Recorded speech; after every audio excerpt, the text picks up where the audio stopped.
generó fundamentalmente cuestionamientos, dudas, interrogantes, y de alguna manera la idea es esta, ¿no es cierto?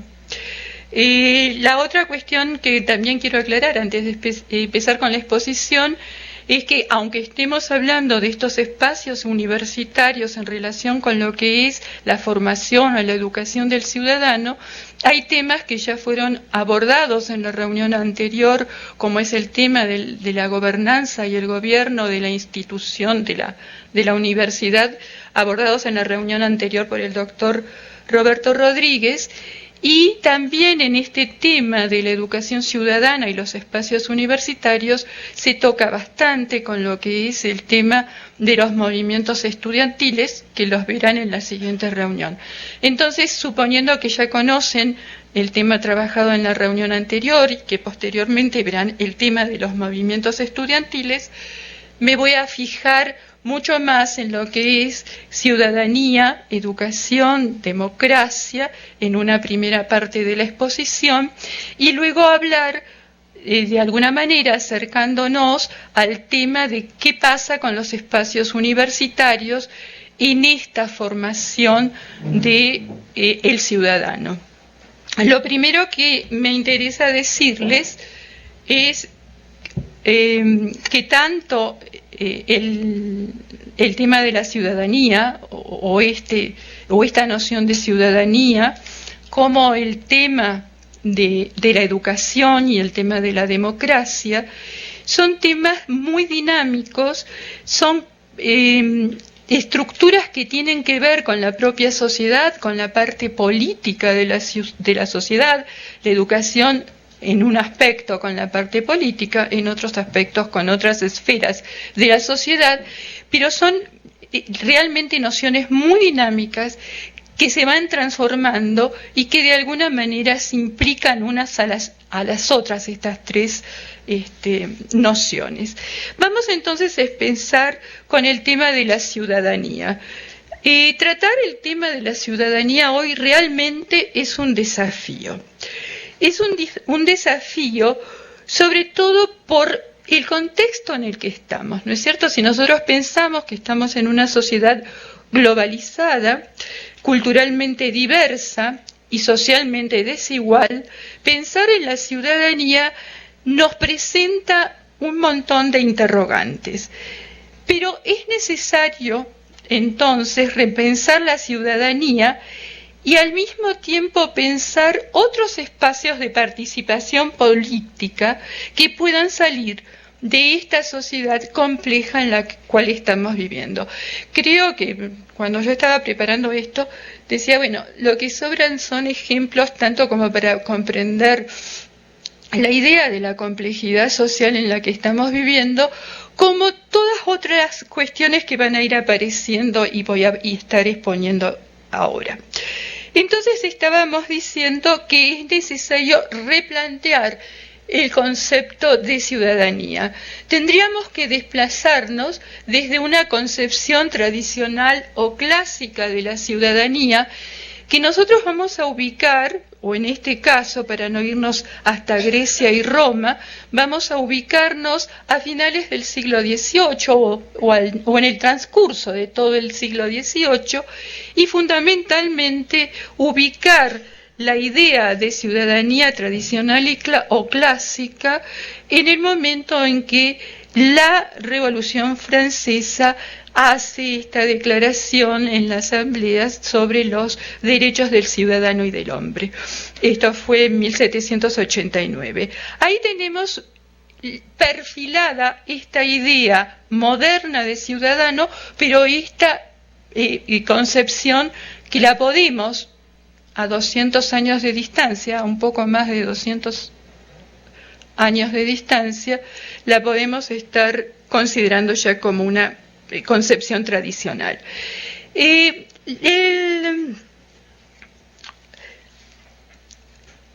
concepto tradicional de ciudadanía aparece en ese momento muy atado al concepto también, y lo maravilloso de ese momento era que el concepto y la acción estaban juntas, ¿no? Al concepto de Estado-nación o de nación, y a la construcción misma de la nación, ¿no es cierto? Al ir armando estas normas, estas leyes, estas formas que iban a dar sustento a esta nueva figura que es el ciudadano y que viene a reemplazar la figura del súbdito.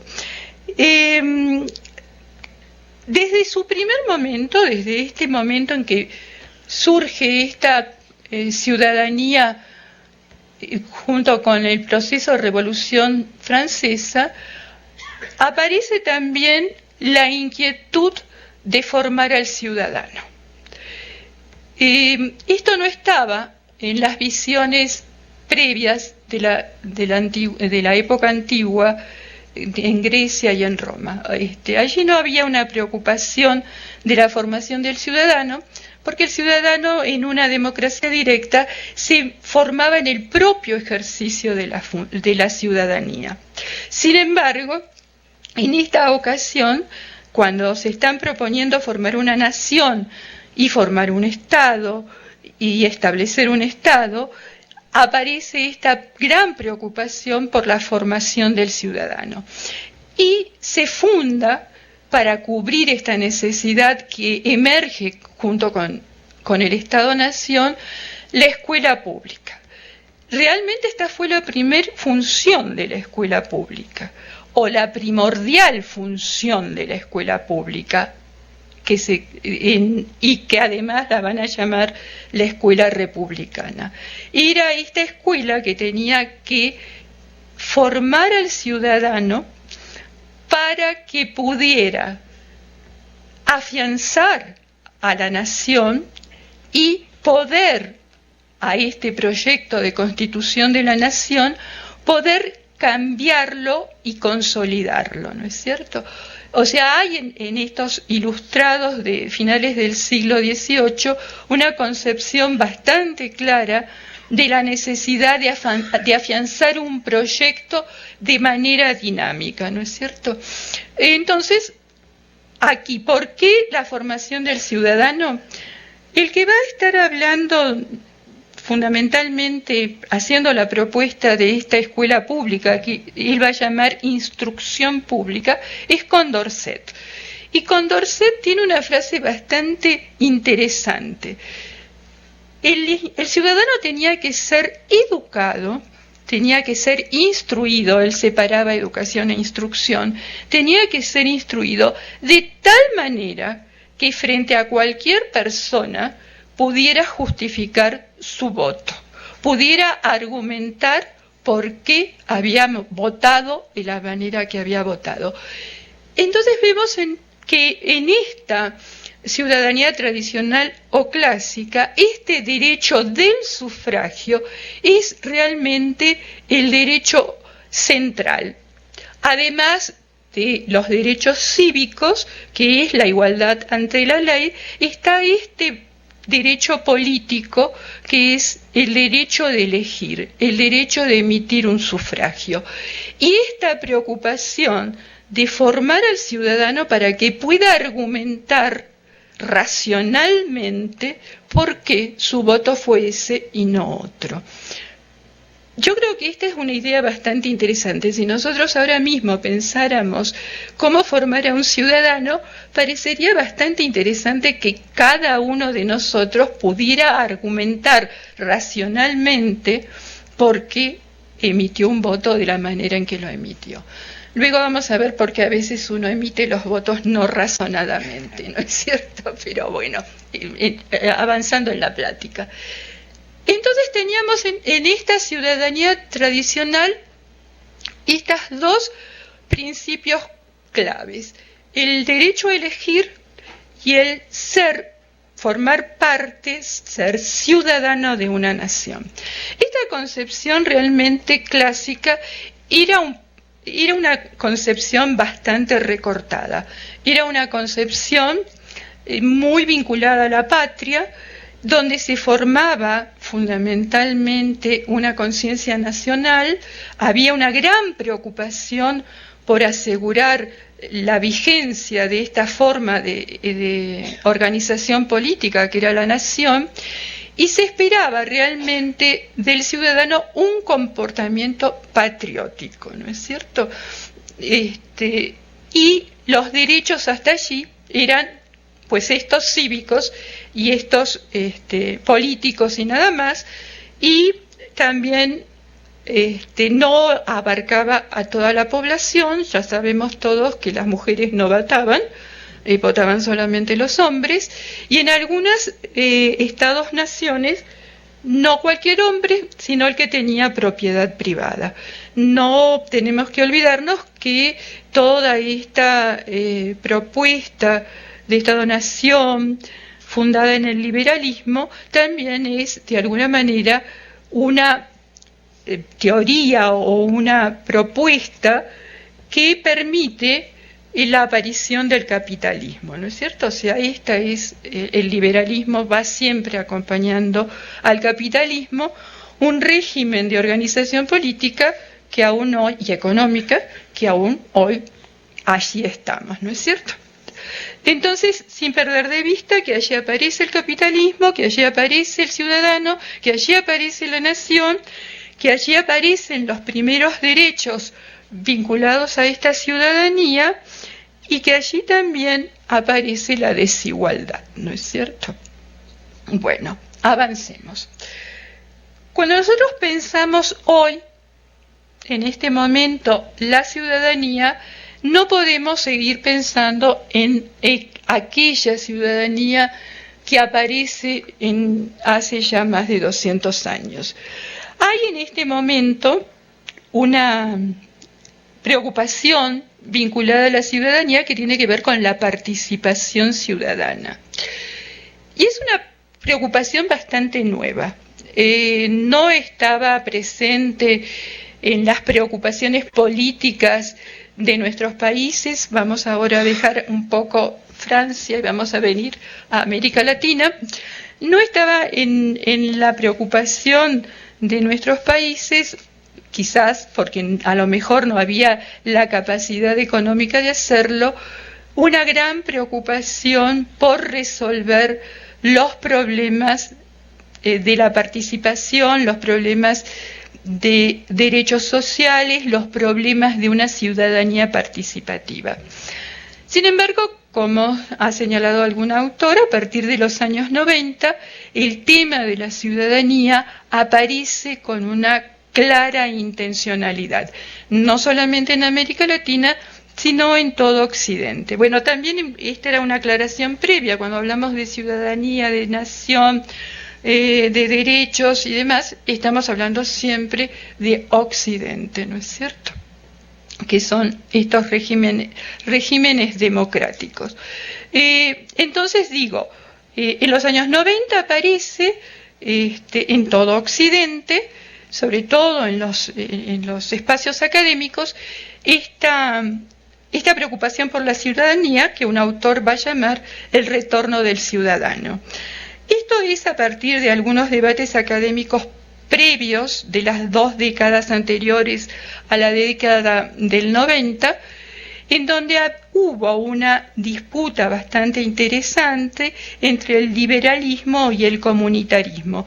Creo que esto también lo vieron en la reunión anterior, no vamos a ahondar en este tema, simplemente agregar, para recordarlo, que el multiculturalismo introduce el tema de la cultura dentro de la discusión de la ciudadanía, ¿no es cierto? Entonces, vemos que aparece esta preocupación, y esta preocupación también aparece porque se veía una muy escasa participación del ciudadano en la vida política. Acá también tendríamos que ver por qué era esta poca participación del ciudadano en la vida política. De alguna manera, el liberalismo tradicional o el liberalismo clásico va a estar entendiendo que el Estado lo único que tiene que hacer es garantizar las libertades de sus ciudadanos para que los ciudadanos de ese Estado, de esa nación, puedan operar con absoluta libertad, y que en todo caso es el mercado el que va a ir marcando ciertas pautas y regulando la cuestión económica y también social. Entonces también por esto es que la participación del ciudadano era muy restringida, está muy restringida. También aparece toda esta preocupación simultáneamente con esta discusión liberalismo-comunitarismo, que yo digo que el comunitarismo incorpora una vertiente cultural en la discusión de la ciudadanía, porque ellos hablan de la comunidad, pero es una comunidad cultural, ¿no es cierto? Que intenta consolidarse también como una comunidad política. Y bueno, con todos los riesgos de los comunitarismos y demás. Dejamos esto para poder avanzar a temas que son temas que queremos abordar o que quiero compartir con ustedes. Entonces aparece este tema y esta preocupación por la ciudadanía, y aparece toda esta preocupación por una ciudadanía que se llamó activa o se le llamó ciudadanía participativa, pero que se centraba en la cuestión de la participación del ciudadano en los espacios públicos y algo más, que fuese algo más que la simple decisión de votar. Entonces tenemos aquí una definición con la que trabajamos un grupo de gente compartiendo con muchos otros autores, esta idea de una ciudadanía activa como una ciudadanía que se propone crear derechos y además ampliar los espacios de participación política.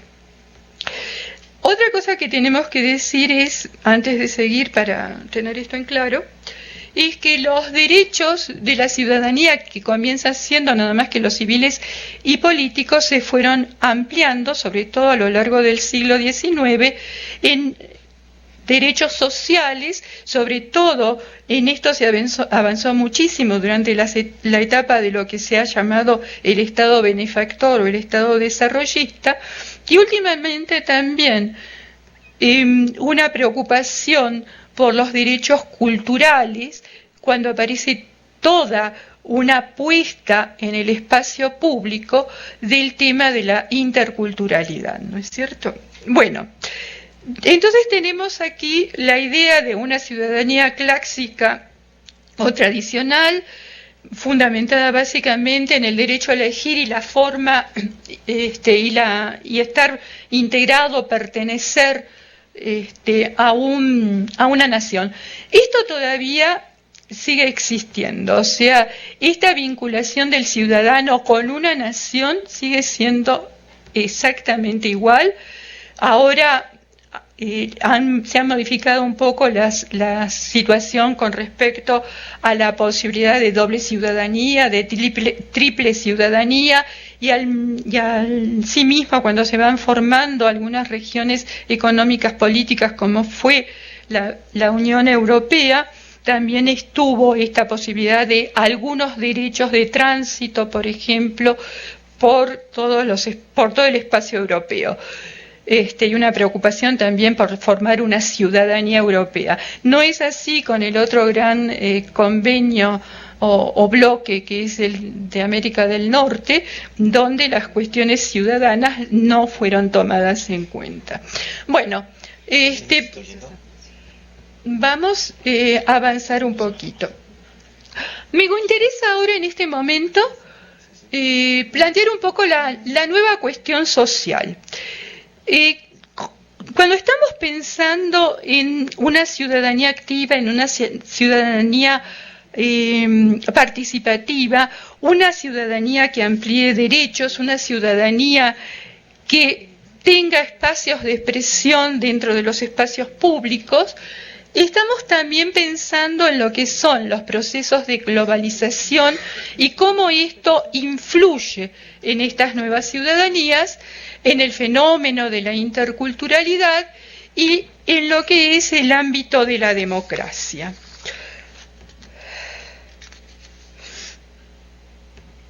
Bueno.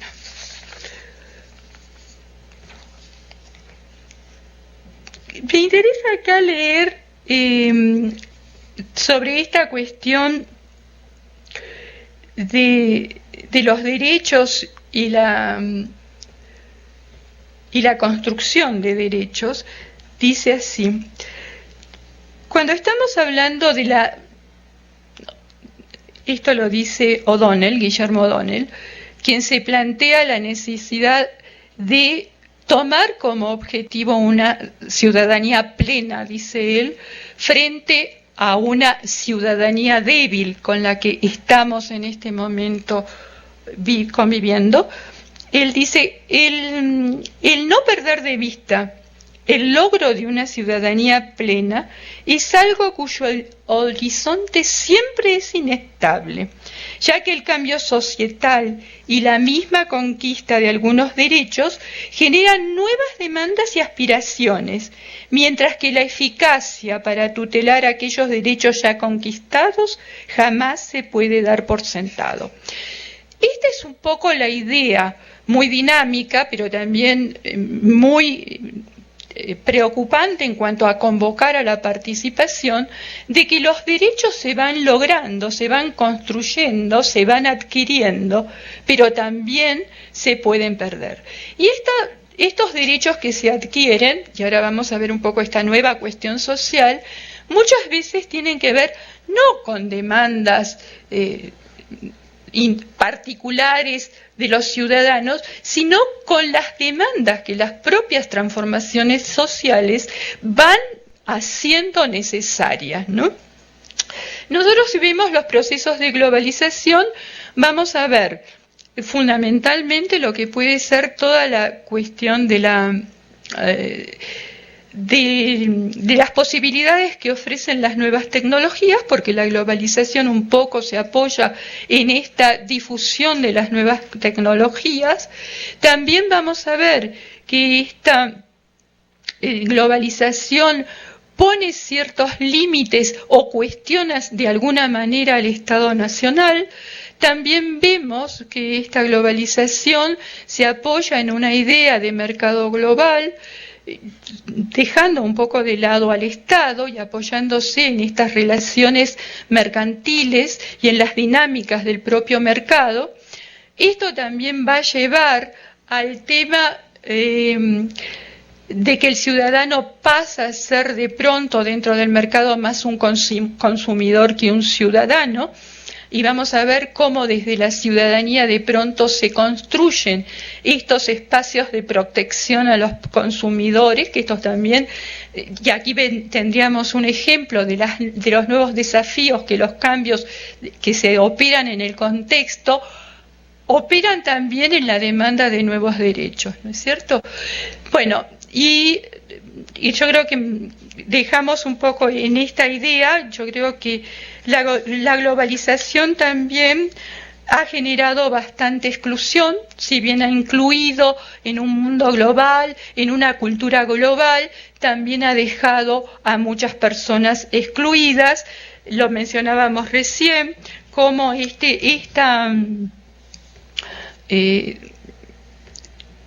traslado que puede haber a lo largo de todo el mundo de los capitales financieros no es lo mismo que sucede con las personas.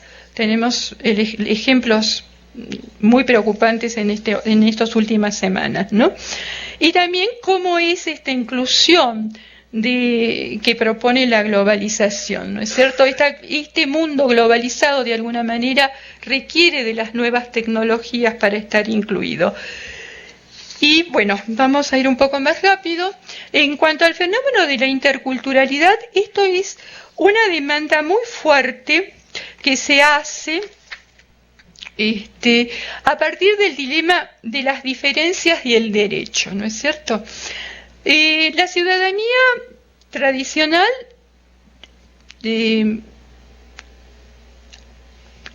instauraba derechos de manera homogénea, ¿no es cierto? Y a la vez desigual, homogénea y desigual, ¿no es cierto? Sin embargo, aquí aparece con el tema de la interculturalidad los dilemas de la diferencia y lo que tiene que ser el dilema del derecho. Acá me parece interesante hacer una observación sobre cómo se entiende la interculturalidad en una región como Latinoamérica, que cuando hablamos de interculturalidad nos estamos refiriendo básicamente a los pueblos originarios, y cómo se trata el tema de la interculturalidad en Europa, fundamentalmente en Europa, que se trata como la interculturalidad es un problema que tiene que ver con los inmigrantes, ¿no?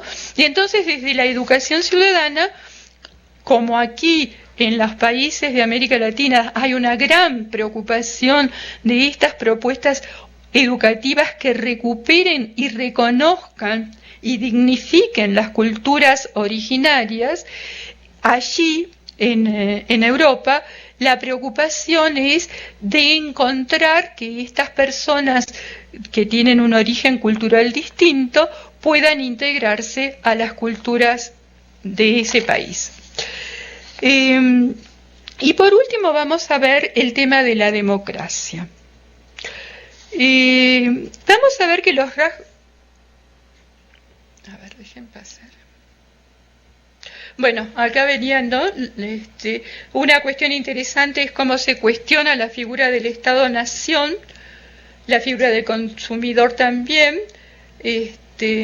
los requerimientos de esta sociedad informacional, que son requerimientos tecnológicos, y bueno, los desafíos para una educación ciudadana que tienen que ver con los problemas de inclusión y exclusión, y bueno, la demanda de una ciudadanía cosmopolita. Vamos a ir viendo también esto luego, los distintos tipos de ciudadanía, esta ciudadanía cosmopolita que tiene que ver, para los autores que mencionan este tipo de ciudadanía, con los problemas del medio ambiente.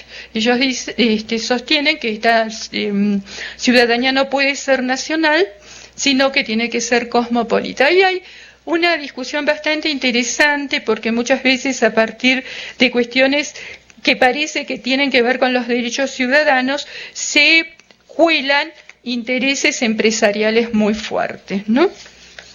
Bueno, con respecto a la interculturalidad, bueno,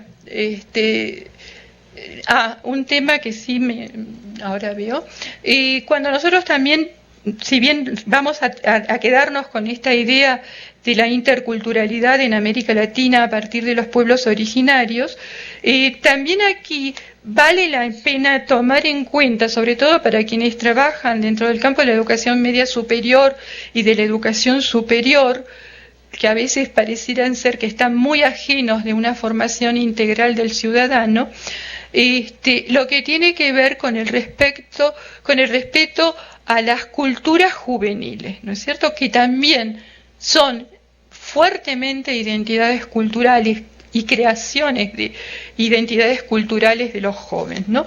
Entonces también esto puede ayudar, este planteamiento sobre cómo entender la interculturalidad como una diferencia y como un derecho, puede ayudar también a trabajar, a entender también cómo son estas culturas juveniles. Sobre el tema de jóvenes tampoco vamos a hablar, porque van a tener todo un módulo sobre esto.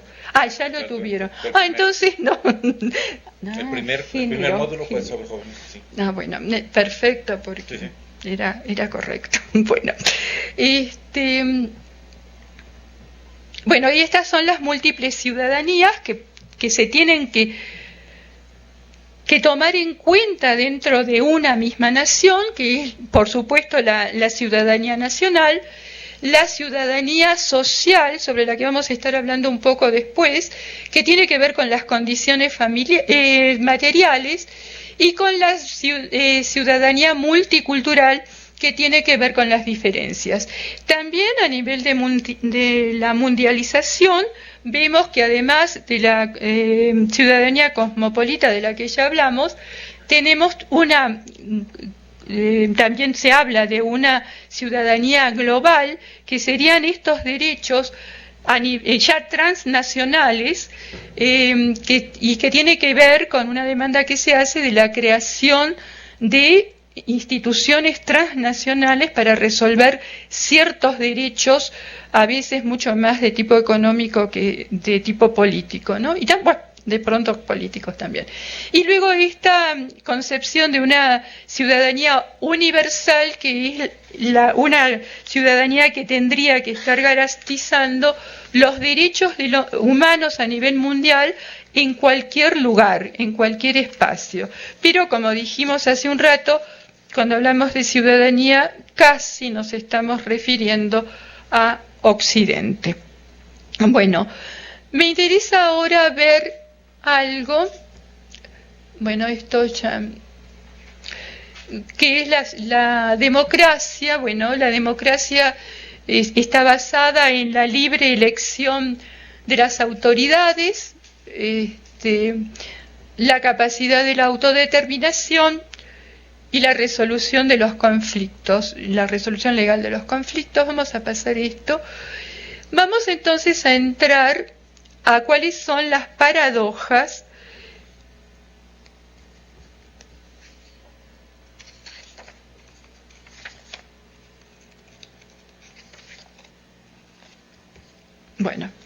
las paradojas de la democracia.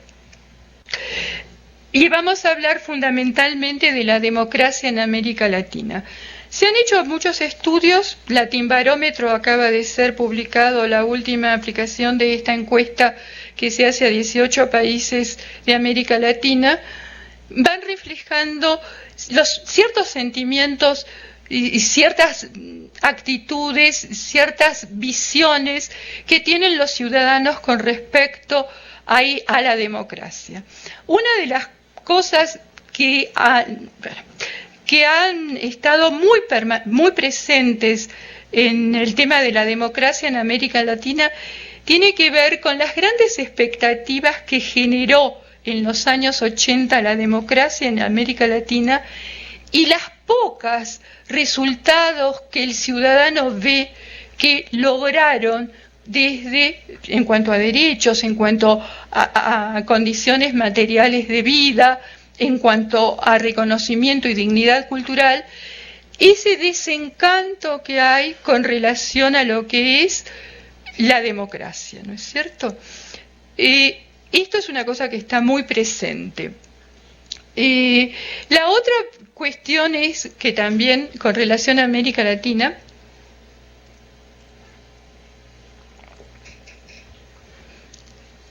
tiene que ver, también es una cosa que todos sabemos, que América Latina era y sigue siendo la región más desigual de todo el mundo. Digo, después de unos cuantos, 2, 3 décadas, se supone que este retorno de la democracia en América Latina comenzó en los años 80, después de 25 años de estar viviendo en democracia, sí hay una decepción bastante fuerte con respecto a esto. También está la gran decepción que existe con respecto a los partidos políticos y al comportamiento de los políticos. Y también una gran decepción en el sentido de que el único derecho efectivo que se tiene, y pareciera ser que no interesa que existan otros derechos políticos, es que toda esta democracia parece ser una democracia electoral. Todo comienza y termina con las campañas electorales y el día de la elección.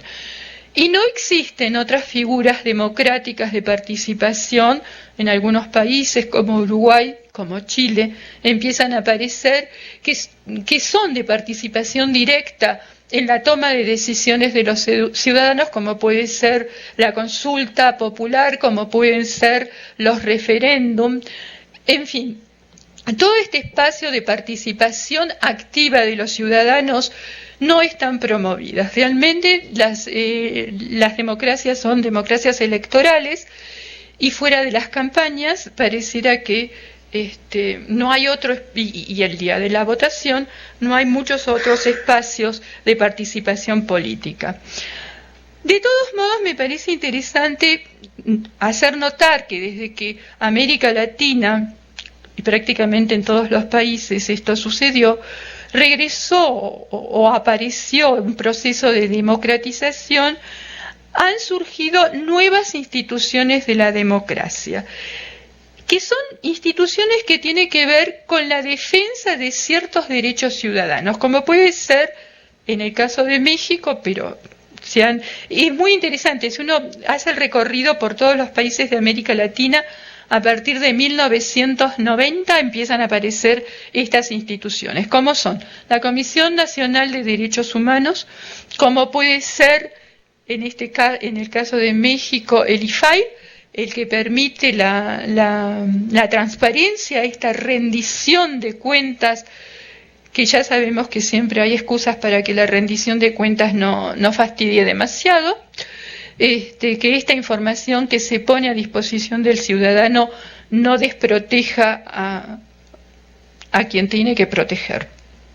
También está el INE ahora, IFE en su momento, también incluso lo que es estas defensas al consumidor, estas instituciones dedicadas a las defensas del consumidor, y en el campo de la educación también, como organizaciones autónomas. Todas estas son organizaciones autónomas, aunque son financiadas por el Estado, tienen autonomía. A veces estas instituciones tienen más autonomía, a veces tienen menos autonomía. Decía que en el campo de la institución se acaba de convertir el INE, el Instituto Nacional de Evaluación Educativa, también en una institución autónoma. Entonces yo creo que esto es bastante interesante de ir viendo cómo aparecen estas nuevas instituciones. La otra cuestión que también conviene tomar en cuenta, déjenme ver cómo voy acá. Bueno,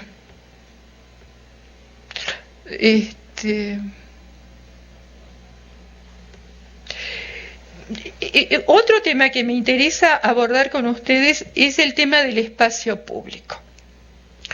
Yo creo que el espacio público tiene que, bueno, en general se entiende como un espacio abierto, público, donde puede llegar el ciudadano, todas las personas, e intercambiar y debatir y acordar o no tomar acuerdos con absoluta libertad, desde una posición que es la que ese ciudadano le interesa transmitir y le interesa defender.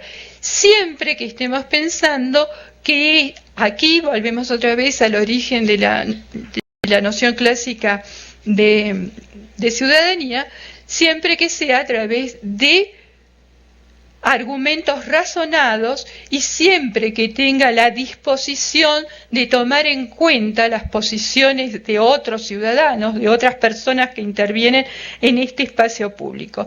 Y se supone que allí lo que se discute, y esto tendría que ser así, es el bien público o los intereses generales. O sea, es el compromiso y el debate y la discusión y los acuerdos que los ciudadanos pueden tomar en estos espacios públicos con relación a cuestiones que tienen que ver con el bien público o con el interés general, no con los intereses privados, porque para los intereses privados está el mercado.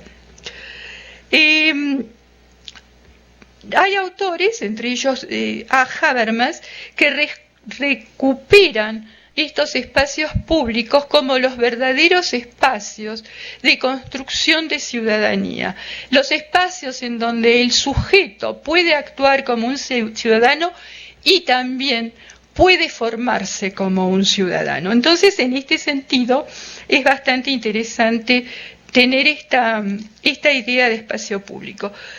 Una cosa novedosa en este momento es que estos espacios públicos, que podemos imaginar algunos, comienzan ahora a existir espacios públicos virtuales. Y esto tiene que ver con otra cuestión que es con... Bueno, acá hay otra cuestión que si da tiempo la comentamos.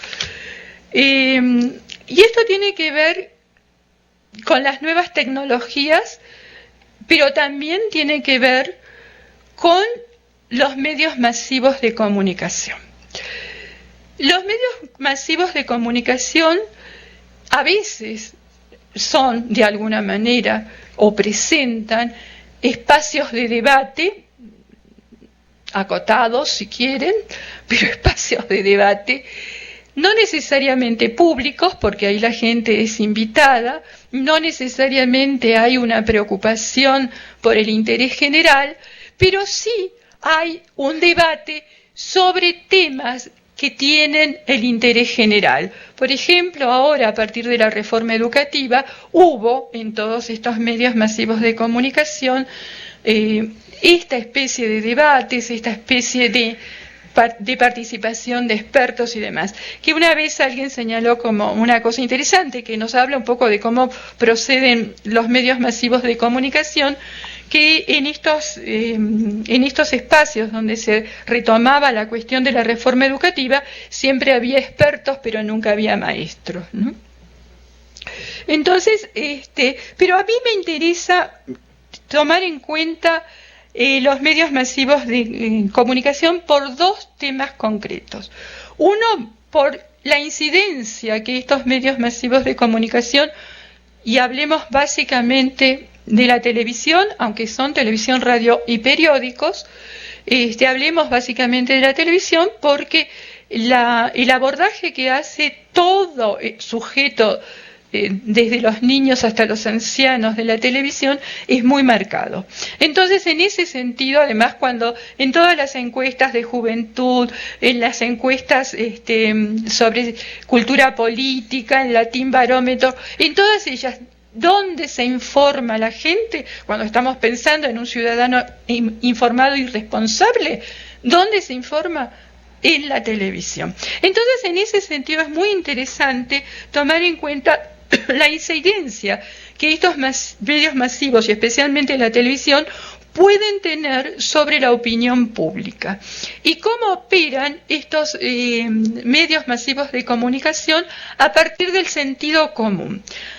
Esta es una de las cosas. La otra cosa que es, dos cosas más, que son interesantes a tomar en cuenta con relación a la construcción de ciudadanía y a la educación ciudadana, tiene que ver con la posibilidad de marcar las agendas políticas. O sea, no quiere decir, y esto lo aclara bastante bien un autor, que la televisión va a poner en la idea de un ciudadano lo que quiera poner, ¿no es cierto? No, el ciudadano es un ser racional, pero sí, de todos modos, va a estar trabajando de manera tal que va a estar diciendo sobre qué temas se hablan y sobre qué temas no se hablan. Entonces, aunque sobre determinados temas el ciudadano tenga una posición clara y no vaya a ser convencido y su opinión pública no vaya a ser modificada por todos los noticieros y todos los programas televisivos que vea, sí va a estar de alguna manera condicionado a ver temas que la propia televisión recorta como los temas que se discuten. Y otros se ocultan, no se ven, ¿no es cierto? Entonces, en este sentido, por eso la participación ciudadana, por esto la formación ciudadana es tan importante. El manejo de los medios masivos de educación es una tarea, el poder entender los medios masivos de educación es una tarea que le compete también en cuanto a formación ciudadana a la escuela. Y el otro tema es la construcción que hacen de los acontecimientos. O sea, esta es una cosa bastante interesante, cómo se puede construir mediáticamente un acontecimiento. Después resulta que ese acontecimiento era que porque alguien había dicho y esa declaración, y no, ya no era cierto, ¿no? Pero construyen un acontecimiento. Entonces, esto también es importante tomar en cuenta. Entonces, insistimos mucho. Bueno, hay autores que aseguran que la incidencia de los medios masivos, Sartori concretamente, la incidencia de los medios masivos de comunicación en la formación de la opinión pública sí inciden, y incluso habla de una heteroopinión pública teledirigida, dice él, ¿no es cierto? Pero bueno, de pronto creo que es mejor coincidir con autores que dicen la televisión nos pueden decir en qué pensar, pero no nos van a poder decir, o sería deseable que no nos puedan decir cómo pensar, ¿no es cierto? Bueno, acá viene también una cuestión que tiene que ver con la socialización política, porque vamos a llegar, si llegamos a la universidad, la socialización política, aquí tenemos 3 instancias realmente importantes de socialización política. La primera de todas es la familia, y realmente es muy importante la formación que se hace, la formación política y la formación ciudadana de la familia. Y esto también es bastante interesante en la interpretación de los propios ciudadanos. Cuando a uno le da en un cuestionario una opción de cuáles son las instancias que tienen que formar al ciudadano, prioritariamente la respuesta es la familia. Y ciertamente es prioritaria en esta formación es la familia. La escuela tiene un papel muy importante en la formación ciudadana, pero la escuela pública, fundamentalmente la escuela pública, la que tiene fundamentalmente esta responsabilidad, también tiene la responsabilidad de no ser dogmática. No puede ser dogmática porque es laica. Entonces no puede adoctrinar políticamente, pero tiene que enseñar a reflexionar, a pensar sobre la política, sobre el trabajo político, y pensar a enseñar a razonar y argumentar y a formar opinión pública y a formar también posiciones políticas, ¿no es cierto? Entonces, la escuela, y otro grupo importante son el grupo de pares, y esto sobre todo con los jóvenes, no en la escuela primaria, en la escuela, digamos la escuela básica, ¿no? En la escuela básica ahí tenemos como los grandes socializadores políticos a la familia y a la escuela. Pero cuando llegamos a los jóvenes de educación media y de educación universitaria, los pares tienen una incidencia en esta formación ciudadana. Bueno, una cosa interesante sobre esta socialización política referida a la familia es, y esto uno lo puede corroborar con 1000 ejemplos, es que si en la familia hay una afinidad política, digamos partidaria, es muy seguro que sus hijos y sus nietos van a seguir teniendo esa afiliación partidaria. Entonces uno se encuentra de pronto en los cargos públicos a personas, por decir algo, priistas, que sus abuelos eran priistas, que sus padres eran priistas, y digo priistas para los abuelos porque PRD a lo mejor todavía no tiene abuelos perredistas, pero al rato. Entonces esto sí es bastante interesante, ¿no? La otra cosa, con respecto a las viene aquí la otra cuestión del espacio público y de los nuevos actores y de cómo se modifican las ciudadanías y cómo se modifica la democracia y demás, las TICs, las tecnologías de la información y la comunicación. Aquí tenemos otro espacio muy interesante. Sin embargo, hay algunos analistas que inicialmente se emocionaron bastante con las TIC en el trabajo de formación de ciudadanía y fundamentalmente de participación ciudadana, y ahora comienzan a preocuparse. Algunos establecen que los reyes del Twitter son los políticos y no la ciudadanía, ¿no? Entonces, y parece ser que el Twitter empieza a ser un sistema dominante. Esto es algo que la otra vez le escuchaba decir a una persona que trabaja estos temas, que el Facebook queda casi como una cuestión casera, doméstica, y el Twitter, que empieza a tener así una posibilidad bastante fuerte de impacto, está de alguna manera tomada por los políticos. Y una cosa interesante que decía esta persona es que inicialmente el Twitter era como el espacio donde los periodistas que trabajaban en los medios masivos de comunicación tenían la posibilidad de desligarse de la línea editorial del medio en el cual trabajaban y podían de alguna manera expresar algunas opiniones más de carácter ciudadano, pero que en este momento pareciera ser que incluso los periodistas usan estos medios para reafirmar las líneas editoriales de los medios para los cuales trabajan.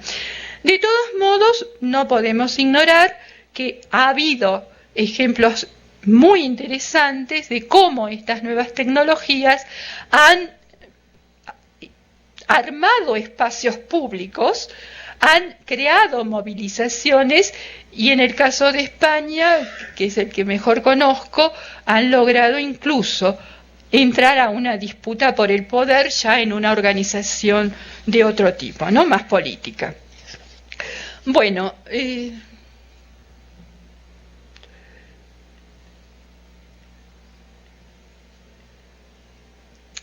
dejamos aquí el tema de la ciudadanía, de la democracia, y pasemos ahora al tema de ciudadanía y espacios públicos.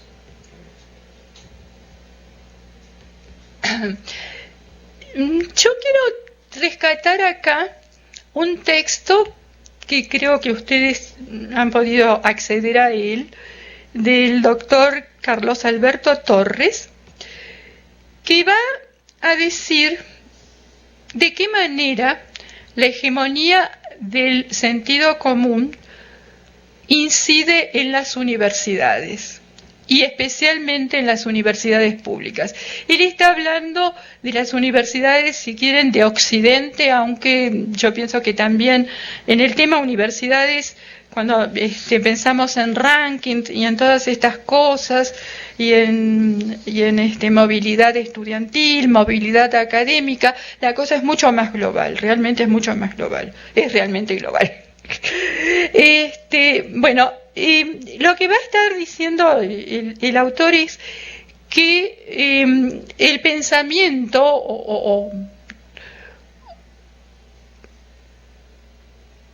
o la ideología neoliberal se ha convertido en un nuevo sentido común.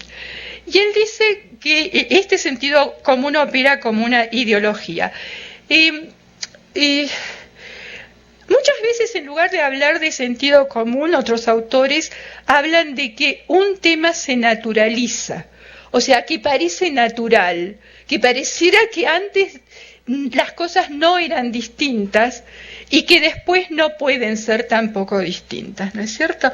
Y yo creo que quizás es mejor, como hace este autor, Carlos Torres, hablar de sentido común, porque es más fácil entender que el sentido común puede variar. Incluso él va a decir cómo este sentido común que hoy predomina en las universidades no era el sentido común que predominaba hace 30 años en esas mismas universidades públicas. Y seguramente, y esperemos que así sea, para mejor, siempre se puede empeorar, pero pensemos que para mejor ese sentido común vuelva a cambiar. Él va a decir que, yo retomo tres tesis de este autor. Él habla de que es como de sentido común que las crisis que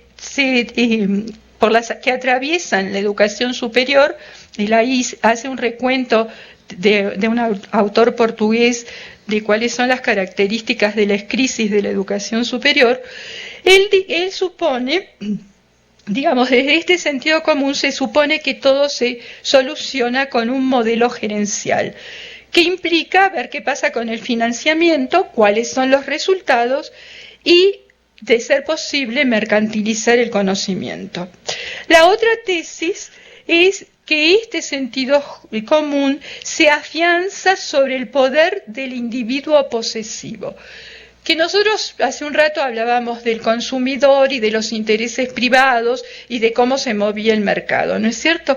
Entonces, él dice que, y acá se refiere a quienes estudian en las universidades, considera que esas habilidades y esas destrezas son bienes que ese individuo compra, y desde una perspectiva de la educación privada pareciera ser que es como medio esquemático, pero así es, ¿no? Se va a comprar habilidades, se va a comprar destrezas, se va a comprar título, y que son de él, ¿no es cierto? Y con eso mismo, con esas habilidades y destrezas, va a ingresar al mercado laboral, al mercado empresarial, porque puede ser un empresario, en fin. Pero esas destrezas le pertenecen a él. O sea que aquí lo que vemos es que se pierde el sentido de la educación como un bien público y la educación se transforma en una mercancía. Y esa educación que se recibió, pues es algo que se pagó por ello o no se pagó, pero le pertenece a ese individuo, lo cual hace que ese individuo no sienta ningún tipo de responsabilidad social, ¿no es cierto? Que las escuelas, ahora vemos lo de las universidades públicas y esta responsabilidad social. Bueno, aquí, por supuesto, la otra tesis es que se socava esta responsabilidad pública del propio Estado como un promotor del bien común, que es la educación, ¿no? Y acá, bueno, y una tesis más que yo recupero es cómo se pierde de vista la concepción de solidaridad que siempre hay cuando entendemos a la educación como un bien público, ¿no es cierto? Entonces, si nosotros fuimos educados en una escuela pública, si nosotros fuimos adquiriendo y siendo poseedores de ese bien público, que por supuesto no destruimos y cualquier otro puede acceder a ese bien público, es muy interesante la discusión en torno al bien público, pero no la vamos a hacer aquí. Se va perdiendo ese carácter de solidaridad que existe y empieza lo que el autor llama una competencia feroz. Y nosotros lo podemos ver. Nosotros vemos, sobre todo en los niveles de licenciatura y más acentuado en los posgrados, estas competencias a veces fuertes que se dan incluso en las escuelas públicas, en las instituciones de educación públicas. Acá a mí me interesa destacar una cuestión que creo que estaba un poco más adelante, que es cómo la institución pública, sí, la universidad pública, sí había pensado en esta solidaridad. El trabajo social estaba pensado desde esa perspectiva, sigue estando, pero cada vez más los chicos buscan hacer sus trabajos sociales en algo que los capacite de alguna manera para luego seguir con una maestría, o sea, en su proyecto personal, más que en este trabajo social, en este servicio social, perdón, que estaba. La otra cosa con lo que la universidad, sobre todo pensando en nuestra propia universidad, contribuye a este bien público, tiene que ver con los espacios de la cultura, con los espacios del deporte y con los espacios de difusión, ¿no es cierto?, de difusión del conocimiento. Entonces yo creo que, bueno, esto es lo que nos está señalando Carlos Torres, el peligro de que este sentido común del neoliberalismo realmente logre abarcar también a todas las universidades públicas. Bueno, luego quiero pasar un poco para ir cerrando aquí. Bueno, no, esto no lo veremos. Aquí es un poco también un tema sobre la desigualdad educativa que está presente hoy en día en la universidad. Y cómo esta desigualdad, lo planteo muy rápidamente, porque me parece que si estamos hablando de ciudadanía, si estamos hablando de derechos sociales, si estamos hablando de la educación como un bien público, también estamos hablando de la responsabilidad de incorporar a todos los sectores sociales al acceso de este bien público, ¿no? Y una de las cuestiones que se está viendo, que es un trabajo que yo había recuperado de una autora argentina que retoma un trabajo de autores estadounidenses para aplicarlo en una universidad en Argentina, sobre quiénes son estos alumnos que son la primera generación de alumnos de su familia, o sea, es el joven que está entrando a la universidad, es la primera persona de esa familia que tiene acceso a la universidad. Y estos jóvenes que han tenido en Argentina particularmente un acceso masivo, porque no hay examen de ingreso, solamente en las universidades públicas, solamente tiene que haber terminado los estudios previos y con eso es suficiente para ingresar a la educación pública. Aparece allí sí un sistema de selección, que finalmente sí lo hay, pero que es un ciclo básico, se le llama así, un ciclo de conocimientos básicos que se cursa a lo largo de un año y son 4 materias, y si no rinde las 4 materias no puede ingresar a la universidad. Pero pueden cursarlo 10 veces ese ciclo básico, ¿no es cierto? Entonces hay jóvenes que tienen esta procedencia y estas dificultades para el acceso a la educación superior, que de pronto hacen 3 años el ciclo básico hasta que logran aprobar esas materias y entran. Pero finalmente la cuestión se les hace muy difícil.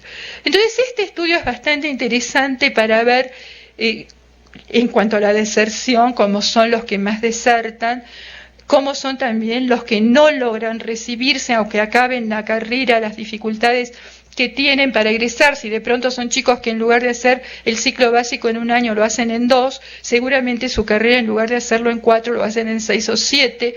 Entonces, ¿cómo todo esto se hace más difícil para estos jóvenes? Pero se ha hecho una exploración bastante interesante para deslindar qué cosas pueden ser atribuidas a la procedencia social de estos jóvenes, pero qué otras cosas son atribuidas nada más que a la universidad, ¿no es cierto? Entonces, las dificultades para entender la cultura universitaria de estos chicos, ¿no? La poca sensibilidad o lo muy poco preparada que está la universidad para darse cuenta que esos estudiantes necesitan un tipo de acompañamiento distinto.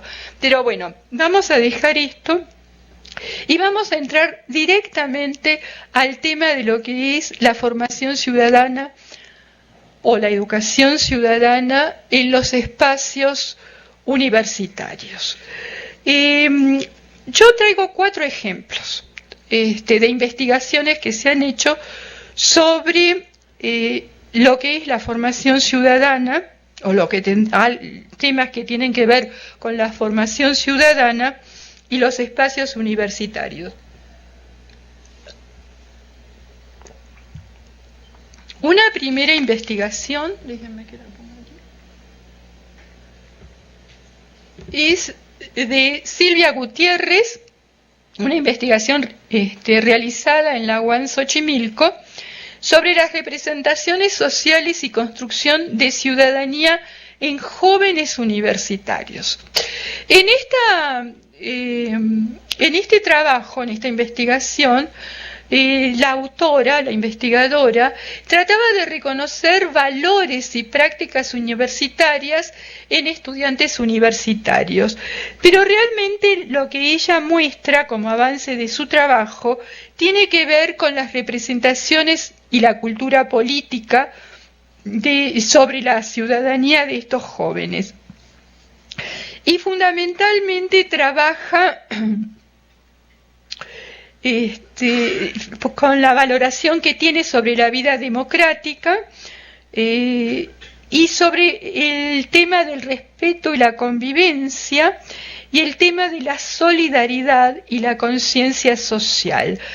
Lo que ella encuentra aquí en esta investigación, o al menos estos primeros avances que reporta, es que no existe una diferencia muy grande entre las respuestas que dan estos jóvenes estudiantes de la Universidad Metropolitana con respecto a lo que pueden estar contestando los jóvenes en las encuestas de juventud o lo que pueden estar contestando todo el universo de ciudadanos mexicanos en las encuestas sobre cultura política, ¿no? Se advierten en estos alumnos una proporción más o menos parecida de prácticas no ciudadanas, como el sobornar a las autoridades, las dificultades también de respetar algunas convivencias, convivir con determinadas personas y demás. La otra investigación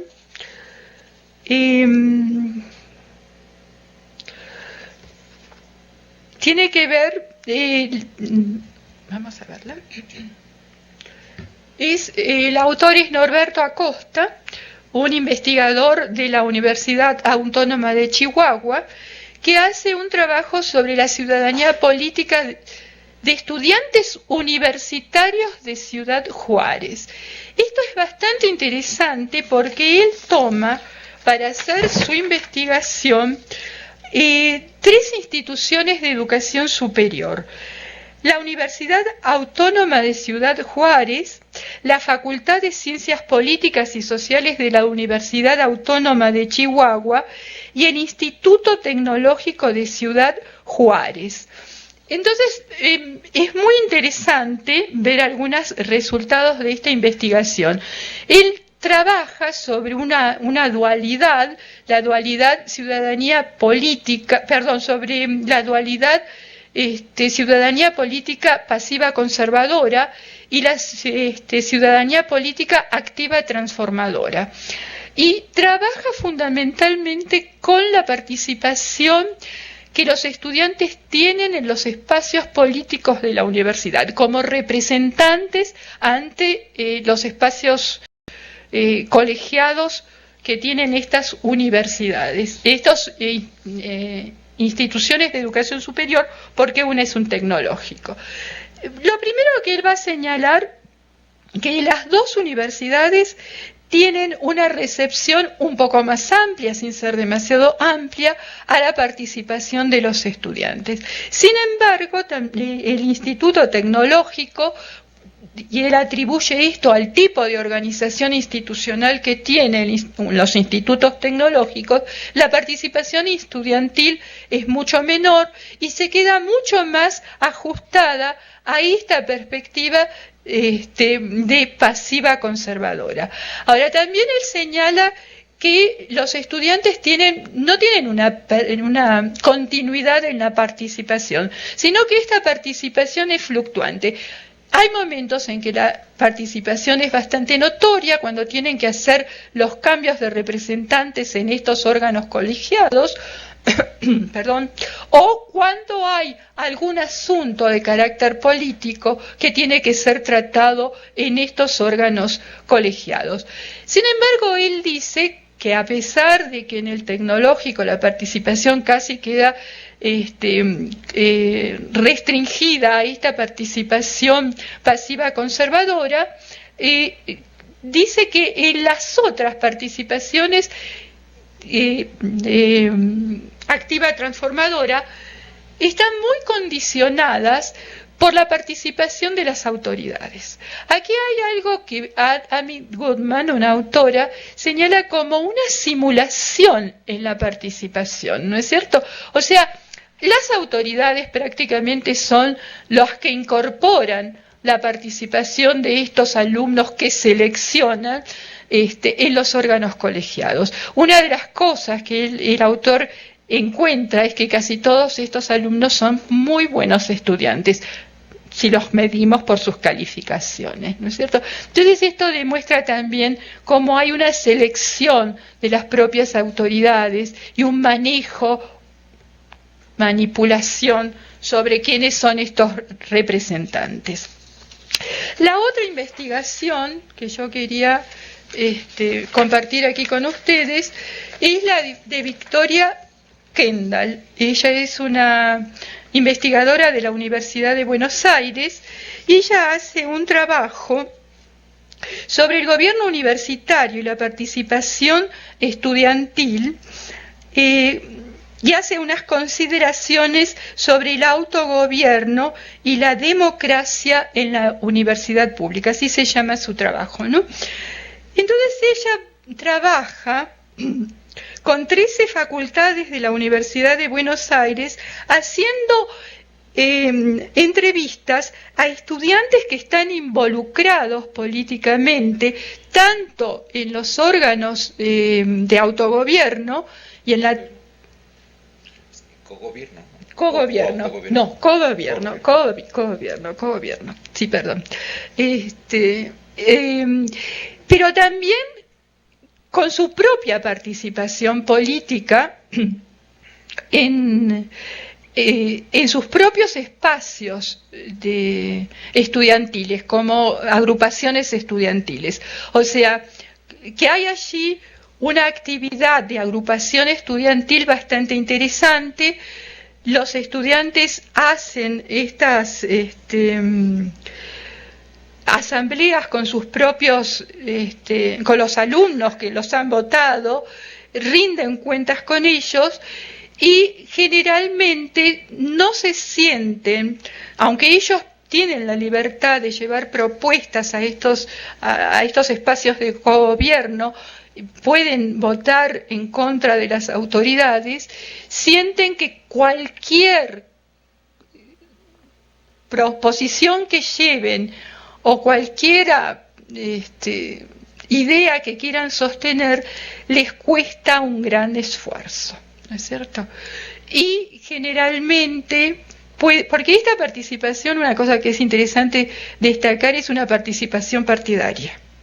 O sea, los partidos políticos actúan dentro de la universidad en las federaciones estudiantiles y las federaciones están ligadas políticamente a los partidos políticos. Entonces, a veces en este cogobierno, el cogobierno tiene 4 instancias, son las autoridades, los egresados, los estudiantes y los administrativos, cada uno con sus propias federaciones. Si la federación de estudiantes que ganó es la federación partidaria del mismo partido que las autoridades que ganaron, porque también son partidarias, entonces es posible que allí haya una mancuerna entre estudiantes desde una visión partidaria. Pero esto es bastante interesante.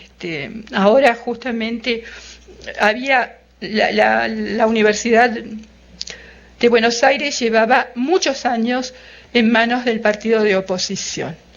Acaban de tomar la Federación Estudiantil oficialista, acaba de tomar este lugar.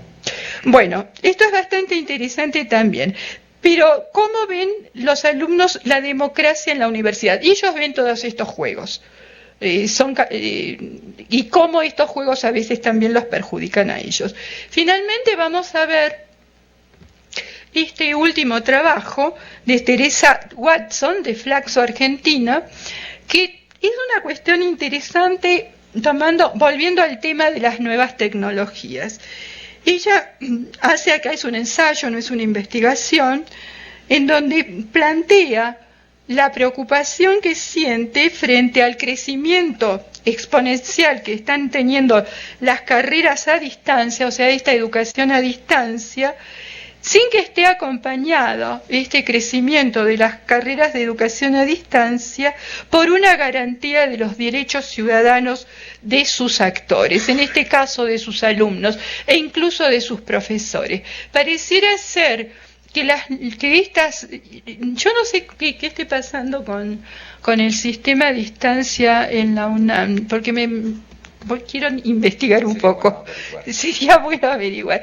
Pero este ensayo que lo acabo de leer hace pocos días me pareció muy interesante, ¿no? De pronto, cómo pareciera que lo que tiene que ver con las nuevas tecnologías es técnica.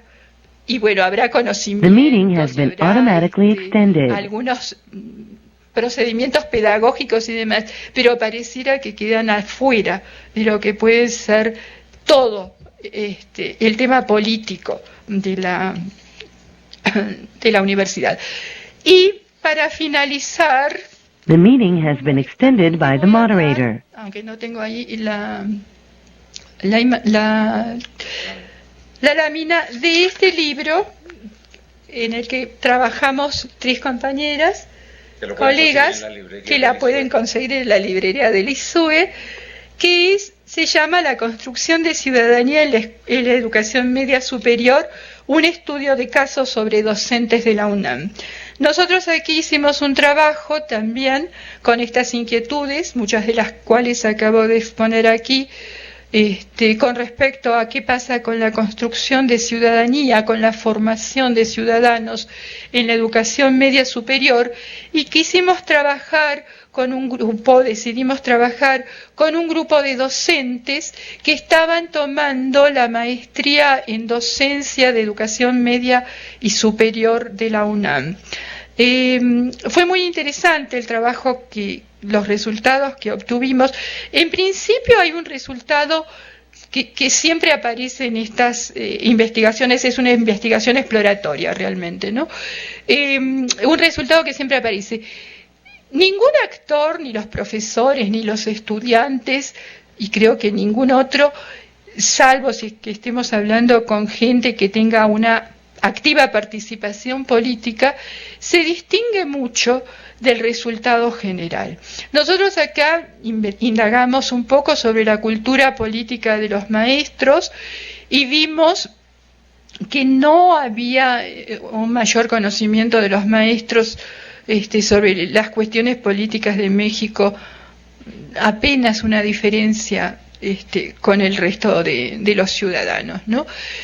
También con respecto a ciertas percepciones sobre el cumplimiento de las leyes, sobre las participaciones, muy poca participación también en los maestros y demás. Pero hubo una cuestión que sí nos llamó la atención, bueno, pero hay varias, que sí nos llamó la atención. Nosotros aplicamos un cuestionario, pero antes de aplicar el cuestionario, metodológicamente recurrimos a unas entrevistas focales, a unos grupos focales, 2 hicimos. Y allí se habló, un poco sobre, se planteó el tema para que ellos hablaran del tema de la ciudadanía y la construcción de ciudadanía. Y era notable porque los 2 grupos, fueron 4, pasó en todos, fluctuaban desde una visión absolutamente negativa, nada se puede hacer, a una visión absolutamente positiva. El maestro es la figura llamada al cambio político de México. Pero por otro lado, y pasaba siempre, ¿no? Cuando empezaban a hablar de cuál era el contexto en el cual trabajaban, creían que nada se podía hacer y que todos los problemas estaban fuera, por supuesto. Era el contexto político, eran los propios estudiantes, era cualquier cosa, pero estaba fuera. Pero de pronto no, de pronto sí se podía hacer el gran cambio. y eran los maestros los llamados a hacer este cambio. Entonces, ahí sí, yo creo que esto es como para seguir trabajándolo, ¿no es cierto?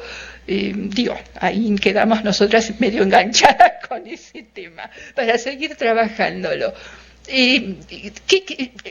Decididamente el trabajo del maestro tiene que ser un trabajo vocacional, por mucho que se lo profesionalice. Tiene que ser un trabajo vocacional.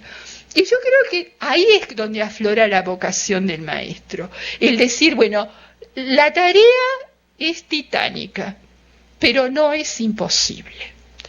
Y yo creo que esta actitud es bastante importante tenerla en los maestros, ¿no? Bueno, la otra cuestión que también estuvimos explorando en esta investigación, y es lo último que cuento y cierro, tiene que ver con el peso de la institución. El peso de la institución en el trabajo del maestro dentro de la universidad, ¿no es cierto? Nosotros estábamos trabajando sobre la acción docente, sobre cómo trabaja el maestro y qué pasa con la institución. El maestro percibe en general a la institución como una estructura un poco pesada, un poco rígida, que afortunadamente, como es una universidad, está esto que hay que valorarlo inmensamente, de la libertad de cátedra, que le permite de alguna manera, dentro del salón de clase, hacer algunas propuestas educativas y orientar algunos enfoques y discutir y trabajar con sus alumnos con libertad. Pero de pronto también siente que lo administrativo es muy pesado, de pronto también siente que la institución lo abandona, lo deja bastante solo en su trabajo académico, en su trabajo docente, ¿no es cierto? Y por otro lado, ya indagando sobre, que esto ustedes lo vieron, creo que con Roberto, sobre las las autoridades unipersonales y colegiadas, hay una gran confianza en los órganos colegiados de autoridad, y hay menos confianza en la autoridad unipersonal. Sin embargo, ahí depende bastante de quién sea la persona. Nos encontrábamos que de pronto cuando preguntábamos por el director de la escuela en la que trabajaba, dependía mucho de quién era el director para responder con un fuerte rechazo o con una aceptación. Y de todos modos, cuando se le preguntaba sobre las propias organizaciones de los maestros, por supuesto que había una gran visión negativa sobre el sindicato, pero había una visión muy positiva sobre los espacios académicos colectivos de los propios docentes, organizados por los propios docentes. Y aquí entonces vemos un poco el tema, con estos 4 ejemplos y con este 5º ejemplo, de cómo son los espacios universitarios. Estos espacios en donde se puede estar pensando en que se educa para la ciudadanía, ¿no es cierto? Aun cuando esta no sea una función puesta en ninguno de los currículums de las carreras universitarias. Bueno, dejo aquí. Gracias. Muchas gracias. Muchas gracias Inés. Bueno, pues vamos a tomar unos 15 minutos, regresamos a las 7:15 y les pedimos a quienes nos acompañan en las sedes a distancia, pues que nos vayan preparando sus preguntas y cuando ya las tengan, pues por favor nos las envíen. Vamos, pues. Receso, muy bien. Bueno, ¿qué decir? No sé. Paso, te perdiste. No sé. No. Yo pensé que me ibas a marcar. Yo estaba desde las 11 de la mañana. Que me ibas a marcar a las... Yo pensé que... No, es que sabes, es que al sur llegué... Llegué tarde. Me dijiste, claro, como